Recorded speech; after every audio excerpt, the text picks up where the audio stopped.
तो hey guys, welcome back to my channel. तो कैसे आप सभी लोग? आई होप ये बहुत ही मस्त होंगे। तो आज की वीडियो में बहुत ही खास होने वाला है, क्योंकि आज की वीडियो में हम लोग देखेंगे ऐसे ऐसे क्रिएचर जो कभी पृथ्वी में हुआ करता था, लेकिन अभी वो एग्जिस्ट नहीं करते पृथ्वी में। तो उनका जो फुटप्रिंट्स या कोई प्रूफ जो मिला है, उसी से आज हम लोग देखेंगे क्या वो सही में थे या नहीं।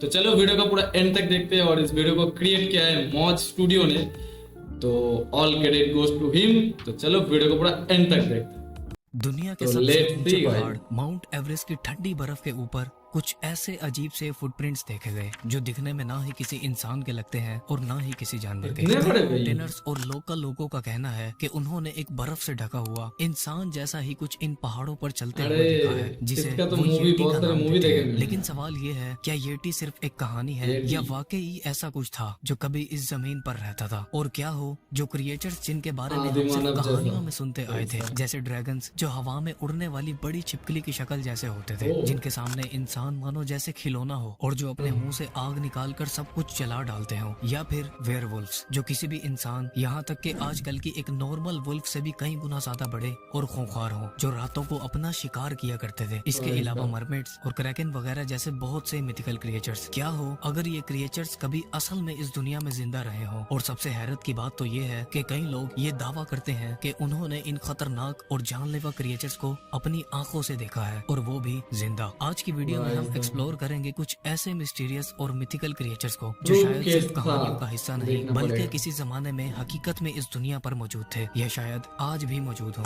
पुराने लोगों की कहानियों के मुताबिक ईस्ट पर मौजूद बड़े और गहरे समंदर के नीचे कुछ बहुत ही अजीब चीज रहती थी। ये ना तो कोई मछली थी और ना ही कोई इंसान, बल्कि ये इस भाई दुनिया में साहब। रहने वाले किसी भी क्या क्रिएचर चीज से है? ज्यादा डरावना दिखता था, और इसका नाम था कापा। जापानीज कहानियों के कापा। मुताबिक लोग इन्हें समुद्री शैतान कहकर पुकारते थे, जो साइज में तो छोटे होते थे और हम भाई इंसानों साहब, जैसे इतना दिखते थे, डरावना लेकिन आ उनका गया बॉडी भाई। कलर ग्रीन हुआ करता था और उनकी कमर पर एक कछुए की तरह का मजबूत शेल ये बना क्या भाई, होता था, और जादू उनका सर जैसा लग रहा किसी है। जादुई पानी से भरा होता था। हाँ। लेकिन सबसे अजीब बात तो ये थी कि अगर इनके सर से ये जादुई पानी खाली हो जाता या गिर जाता तो वो अपनी सारी ताकतें खो बैठते थे। कहानियों के मुताबिक लोग इनसे बहुत ज्यादा डरते थे, क्योंकि ये लोगों को पकड़कर, खास तौर पर बच्चों को पकड़कर गहरे समंदर में ले जाते थे, जिनके बाद वो बच्चे या वो इंसान सभी कभी क्रिएचर भी भाई जिंदा बच्चों बाहर को ही नहीं आ पकड़ते पाता हैं। था। कुछ कहानियां तो ये भी बताती हैं कि ये उस टाइम पर लोगों को रेसलिंग यानी कुश्ती के लिए भी चैलेंज किया करते थे, और जीत जाने पर ये उस इंसान को मार डालते थे।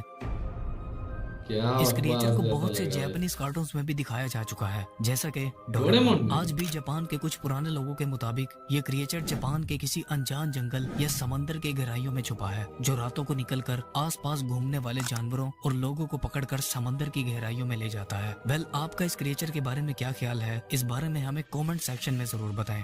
बताना गाइस। गॉडजिला एक बहुत बड़ी छिपकली की गॉडजिला तरह भाई, दिखने वाला गॉडजिला का creature कितना है, सारे मूवी जिसकी देखे हाइट मैंने। तकरीबन 300 फुट से भी ज्यादा लंबी होती है, और जो भाई न्यूक्लियर साहब, टेस्ट की 300 वजह से फैलने वाली रेडिएशन के चलते जाग जाता है। ये समंदर की गहराइयों से निकलता है, अपने मुंह से बहुत ही खतरनाक आग निकालता है और अपने रास्ते में आने वाली हर चीज को तबाह कर डालता है। वैसे सुनने में तो ये वाकई किसी फिल्मी सीन की तरह लगता है, लेकिन आज से लाखों साल पहले एक ऐसा डायनासोर था जिसे साइंटिस्ट स्पाइनोसोर का नाम देते हैं, और उनके स्पाइनोसोर। अकॉर्डिंग इस डायनासोर के अंदर गॉडजिला जैसी काफी चीजें मिलती जुलती थी। ये डायनासोर साइज में एक टीरेक्स से भी बड़ा होता था, और इसका क्या? जबड़ा एक अडल्ट मगरमच्छ जैसा दिखता था, और इसकी अडल्ट कमर पर मगरमच्छ? एक बहुत बड़ी सेल बनी होती थी जो इसे पानी में तैरने में मदद देती थी, जिससे ये समंदर और जमीन दोनों पर शिकार कर सकता था। कुछ साइंटिस्ट का मानना है कि गॉडजिला दरअसल स्पाइनोसोर्स और दूसरे बड़े रेप्टाइल्स जैसे एक्सटेंट क्रिएचर्स को नजर में रखकर इमेजिन किया गया है, और मूवीज और तरह तरह की कहानियों ने इस क्रिएचर को और भी ज्यादा पॉपुलर बनाने के साथ साथ लोगों के दिलों में ये सवाल डाल दिया है कि क्या गॉडजिला कभी इस दुनिया पर मौजूद था, और अगर था भी तो उसके फॉसिल हमें आज तक क्यों नहीं मिल पाए, हाँ, या फिर point इसका भाई, ताल्लुक सिर्फ point movies भी noted। और मिथ्स तक ही महदूद है। वैसे चंद लोगों का ये मानना है कि गॉडजिला किसी दौर में हकीकत में इस दुनिया पर एग्जिस्ट करता था। इस बारे में आपका क्या ख्याल है? इस बारे में कमेंट सेक्शन में जरूर बताएं। प्रूफ चाहिए भाई, आई वांट प्रूफ। मिथोलॉजीज के अकॉर्डिंग यूनिकॉर्न्स, जिन्हें हम मूवीज और कार्टून्स में देखते आए हैं, कभी असल में इस दुनिया पर रहा भी करते थे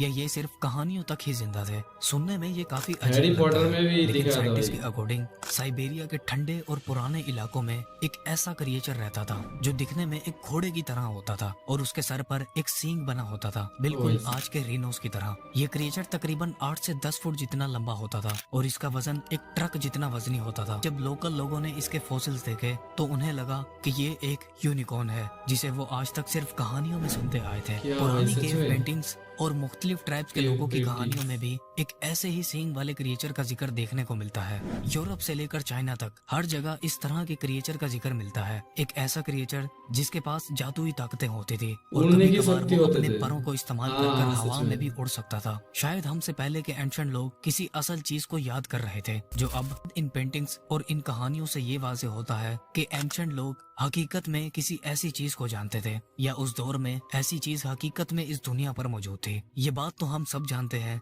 कि दुनिया में बहुत से राज छुपे हुए हैं जिनके बारे में आज तक कोई इंसान नहीं जानता, और हो सकता है यूनिकॉर्न भी उन्हीं राजों में से एक हो। हो भी ये सकता है बात भाई, क्या पता। 1997 की, जब इस दुनिया के सबसे बड़े ओशन पैसिफिक ओशन से एक बहुत ही अजीब सी आवाज डिटेक्ट की गई। साइंटिस्ट ने जब इस आवाज का पता लगाया तो ये तकरीबन 5000 किलोमीटर दूर से ट्रेवल कर समंदर में लगे साउंड रिकॉर्डिंग डिवाइसेस में रिकॉर्ड हुई थी। शुरुआत में तो साइंटिस्ट का मानना था कि ऐसी आवाज कोई डीप सी क्रिएचर ही निकाल सकता है, और इतनी आवाज निकालने के लिए इस क्रिएचर का साइज तकरीबन ब्लू व्हेल के मुकाबले में 100 गुना बड़ा होना जरूरी है। 100 और गुना इन्हीं भाई। स्पेकुलेशन के चलते हमारे सामने ब्लूप जैसे मॉडर्न मिथिकल क्रिएचर का जन्म हुआ, मगर बाद में ये रिवील हुआ कि ये आवाज भाई, कितने सारे अंटार्कटिका में दांत भाई। कुछ जायंट आइसबर्ग्स के ओशन में पिघलने की आवाज थी। वैसे फ्यूचर क्या? में अगर 95% अनएक्सप्लोर्ड ओशन से कोई ऐसा क्रिएचर डिस्कवर हो जाता है तो इसमें क्या? कोई ताज्जुब की बात नहीं होगी, क्योंकि जुरासिक पीरियड के टाइम दुनिया की सबसे बड़ी फिश समंदर में पाई जाती थी, जो जब अपने 40,000 दांतों से भरे हुए मुंह को खोलती थी तो बिल्कुल किसी मिथिकल ब्लूप की तरह दिखती थी। हजारों सालों से हम इंसानों का मानना है कि शेर जंगल के जानवरों का राजा है, जबकि ईगल हवा के परिंदों का। लेकिन जब एंशिएंट लोगों ने प्रोटोसेरेप्टोस नामी डायनासोर्स के फॉसिल को देखा तो उन्होंने एक लायन और एक ईगल जैसे क्रिएचर के कंबाइन हाइब्रिड को इमेजिन कर लिया, जिसे उन्होंने नाम दिया ग्रिफिन। लेकिन शायद उन्हें ये ग्रिफिन। नहीं पता था कि आज से तकरीबन 700 साल पहले न्यूजीलैंड के कुछ जंगलों में सच में ग्रिफिन्स रहा करते थे। जी हाँ, हास्ट ईगल नाम की इस दुनिया की सबसे बड़ी और खतरनाक ईगल्स इसी ग्रिफिन से काफी मिलती जुलती थी। और तो और ये जायंट ईगल्स इस दुनिया के टॉलेस्ट बर्ड्स मोआ का शिकार भी किया करती थी। दोस्तों, मैं आपको बता दूं कि जहां हम इंसानों का वजन 60 से 100 किलो के दरमियान वजनी होता है, वहीं दूसरी तरफ एक अडल्ट मोआ का वजन 250 से 300 किलो तक वजनी होता था। और 250 हास्ट से ईगल्स 300 इन 250 से 300 किलो वजनी मोआ का भी शिकार कैसे किया शिकार करते करता था थे। भाई? लेकिन 1300 एडी के अराउंड जब माओरी लोग पहली बार न्यूजीलैंड आए तो उन्होंने हास्ट ईगल की मेन डाइट यानी मोआ का शिकार करना शुरू कर दिया, और आहिस्ता आहिस्ता ज्यादा शिकार होने की वजह से मोआ इस दुनिया से एक्सटिंक्ट हो गया, और इसके चलते हास्ट ईगल भी इस दुनिया से एक्सटिंक्ट हो गए। अरे यार, हिमालयस के ऊंचे और ठंडे पहाड़ों पर जहां हवा पतली और खामोशी इतनी के मीलों तक ना ही कोई इंसान और ना ही कोई जानवर देखने को मिलता है, इसी खामोशी और ठंड में कुछ लोगों के अकॉर्डिंग एक ऐसा मिस्टीरियस क्रिएचर फिरता है जिसे येटी का नाम दिया गया है और जिसे बिग फुट भी कहा जाता है। कुछ लोगों के Bigfoot, मुताबिक भाई, इस आदि क्रिएचर मनो। की हाइट 12 से 15 फीट जितनी लंबी होती है और इसके पैर इतने बड़े होते हैं कि जब ये बर्फ के ऊपर से चलकर गुजरता है तो बर्फ का वो हिस्सा 1 फुट तक जमीन के अंदर धंस जाता है। ऐसे ही कुछ निशान एक्सप्लोरर्स को भी देखने को मिले हैं जिन्होंने उन्हें उलझन में डाल रखा है। कुछ लोगों का ये मानना है कि इस क्रिएचर का ताल्लुक पुराने वक्तों में जमीन पर रहने वाले जाइगेंटोपिथेकस से हो सकता है, जबकि कुछ लोगों का मानना है कि ये सिर्फ एक कहानी है। लेकिन हिमालयन रीजन में रहने वाले शेरपा ट्राइब के लोगों का ये मानना है कि उन्होंने इस बेस्ट को अपनी आंखों से देखा है, जो रात के वक्त ठंडी और बर्फीली हवाओं को पार करता पहाड़ों के ऊपर चलता है। 1951 में एक ब्रिटिश एक्सप्लोरर ने माउंट एवरेस्ट के ऊपर कुछ बहुत ही अजीब किस्म के फुटप्रिंट्स का फोटोग्राफ लिया था, जिसने पूरी दुनिया के लोगों को हैरान कर दिया था और कितना लोगों के बड़ा बड़ा अंदर भाई। ये सवाल पैदा कर दिया था कि क्या ये फुटप्रिंट्स बर्फों पर घूमने वाले येटी का है या फिर किसी और क्रिएचर का। वैसे तो येटी के होने का आज तक कोई सबूत नहीं मिल पाया है, लेकिन हिमालयन ट्राइब के लोग आज भी मानते हैं कि येटी सच में आज भी इस दुनिया में जिंदा है। हो भी सकता उम्मीद है, है क्या आप पता इस भाई। वीडियो को लाइक और शेयर कर मस्त स्टूडियो को सब्सक्राइब कर दो गाइस, अगर मिलते हैं अच्छा अगली लगा तो। वीडियो में, तब तक के लिए अल्लाह हाफिज।